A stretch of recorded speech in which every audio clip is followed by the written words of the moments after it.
ನೋಡೋ, ಈ ಹುಡುಗಿ ನೋಡಾದ್ರೂ ಬುದ್ಧಿ ಕಲ್ಕೊ. ಚೆನ್ನಾಗಿ 4 ವಸ್ತುಗಳನ್ನು ಮಾರಿ ಕಷ್ಟಪಟ್ಟು ಹಣ ಸಂಪಾದನೆ ಮಾಡ್ತಿದ್ದಾಳೆ. ನೀವು ಇದ್ದೀರಾ, ಬೆಳಗ್ಗೆನೇ ಎಮ್ಮೆ ಕೋಣುಗಳ ಥರ ಬೀದಿ ಬೀದಿ ತಿರುಗೋಗ್ಬಿಟ್ರೆ. ಒಳಗೆ ಇದ್ದಾಳೆ, ಹೋಗಿ ತೋರ್ಸಮ್ಮ.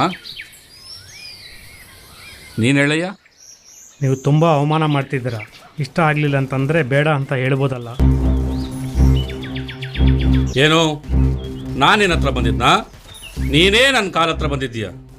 ನೀನು ಬರೋದು ಅಲ್ಲದೆ ನೀನು ದೇವರನ್ನು ಸಹ ತಗೊಂಬಂದಿದ್ದೀಯ. ನಾಚಿಕೆ ಆಗಲ್ವಾ? ಏನು, ಇಷ್ಟ ಆಗಲಿಲ್ಲ ಅಂದರೆ ಬೇಡ ಅಂತ ಹೇಳ್ಬೇಕಾ? ಇದೇನಾದರೂ ಆ ಹುಡುಗಿ ತಂದ ವಸ್ತುಗಳ ಬೇಡ ಅಂತ ಹೇಳೋಕ್ಕೆ? ಯುಗಗಳಿಂದ ನಂಬ್ಕೊಂಬಂದಿರೋ ನಮ್ಮ ಧರ್ಮನ ಬಿಟ್ಟು ನಿನ್ನೆ ಮೊನ್ನೆ ಬಂದಿರೋ ನಿಮ್ಮ ದೇವರನ್ನು ನಂಬ್ಕೋಬೇಕಾ? ಇದೆಷ್ಟು ಘೋರ ಗೊತ್ತಾ? ಅಪರಾಧ ಕೂಡ. ನಮ್ಮ ಗ್ರಂಥದಲ್ಲಿರೋ ಒಳ್ಳೆಯದನ್ನೇ ಹೇಳಕ್ಕೆ ಬಂದಿದ್ದೀನಿ ಸರ್. ಏನು ಒಳ್ಳೇದಾ? ಯಾವುದು ಒಳ್ಳೇದು?